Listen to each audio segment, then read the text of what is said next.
and it's Damascus, more than any other Arab city, that's been the centre of Arab nationalism. It's got a history of bitter struggles against Turks and French. Now every Syrian feels that the fight is against Israel and the West. The man in the street believes that recently the Americans plotted to overthrow their government, and the evidence is strong. In the cafes, politics are made. Syrians are certain that the West won't help them and that Russia is their friend. Does that mean that the Syrians themselves are becoming communists? Public opinion outside Syria is quite different from the real situation here, because the Americans and all the allies who cooperate with America are describing Syria to be communist. But they are quite mistaken because of many reasons. First of all, Syria is known to be an Islamic country. And we have many capitalists here, and they never think of communism at all. And they attack communism wherever they find it. And they are now being led by the symbol leader, Abdel Nasser, who has never been, charged with communism at all. Our policy is not different from that of Abdel Nasser. Is anybody here a communist? Are you a communist? No, I am a capitalist. You're a capitalist. So do I. Are you a communist? No.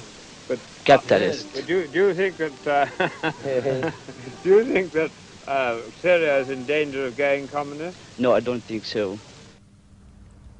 In the prosperous quarter of Damascus, I spoke to 3 rich businessmen whose riches would be gone if communism came. Like everyone else in Syria, they're obsessed with fear of Israel.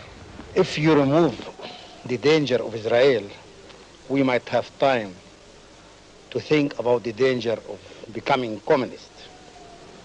I myself am called a millionaire, but I prefer 100 times to become a communist and not to leave the Jews take my land and take my home and to throw me as a refugee to the desert the way they have thrown our brothers from Palestine. If you answer to a question that I will ask, are you going to attack us again? You mean attack anybody in the Arab world? Any of the Arab world, exactly. But don't you feel that perhaps Syria may have taken at least a partial first step towards becoming a satellite country by this recent economic agreement? Oh, good heavens, no. No satellites. We cannot become a satellite. We have fought our way to independence through a lot of suffering, and we're not going just to give it away like that for nothing. Which way did you vote at the last election? Well, among those for whom I have voted is Khalid Bugdash, a communist member of the parliament. You're a millionaire. Why did you do that? Exactly because I am a millionaire, I have voted for him, because I am accused here to be pro-West. And all my good friends, they are from the Western countries. So many times we explained to them our situation. So many times we tried to correct their mistakes, and they never understood us. So we thought that we put a member in the parliament in order that his voice will reach them, and this will be an advertisement to them. Alarm them, Alarm and draw their attention. In the bazaars and shops, there are few pictures of Syrian leaders. It's Nasser everywhere. What do you think about Colonel Nasser? Colonel Nasser Yes. is a great man for all the Arabs. What do you think about him? He is a good leader. He is a good leader for Arab states.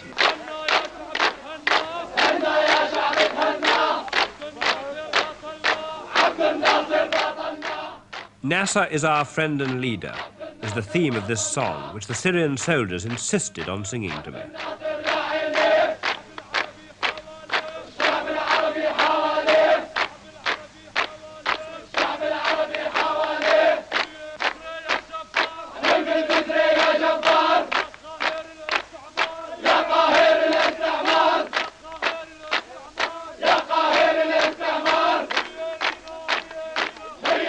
The Syrians have bought a lot of modern arms from Russia.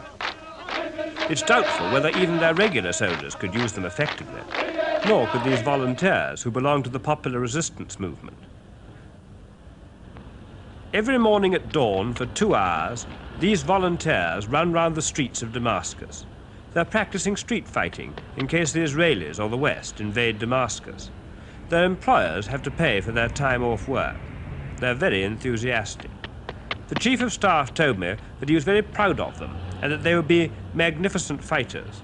I'm not quite so certain myself.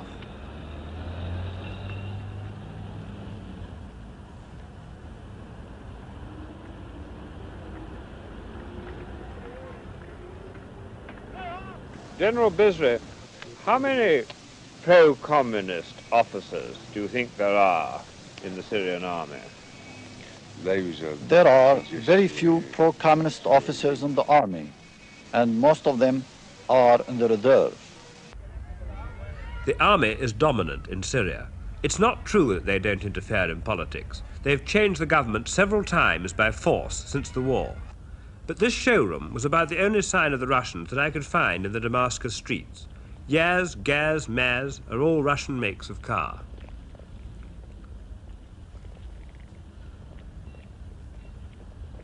Mr. Tarazi is the permanent head of the Foreign Office in Damascus, and he's also going to be the Syrian ambassador to Moscow in a few weeks' time.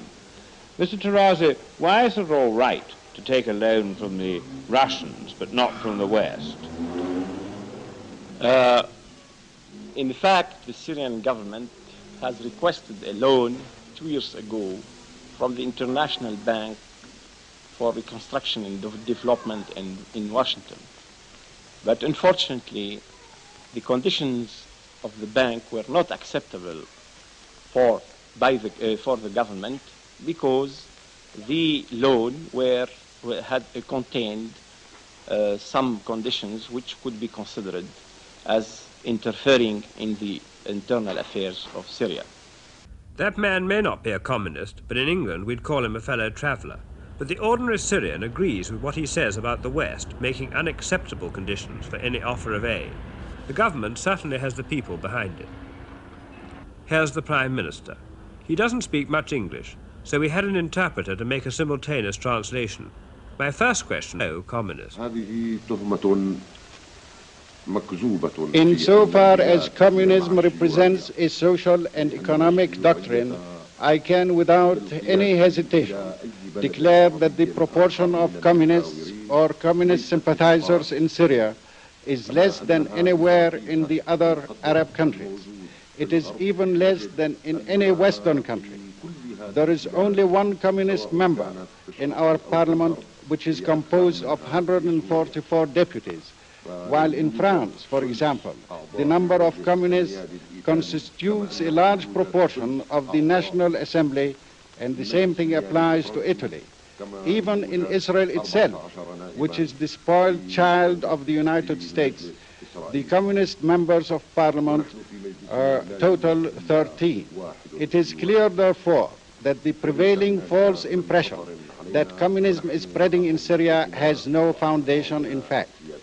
But how are you going to deal with the danger that you may get more Russian technicians here than you really want as a result of this economic agreement? I do not understand this fuss about Soviet technicians, nor the campaign directed against us.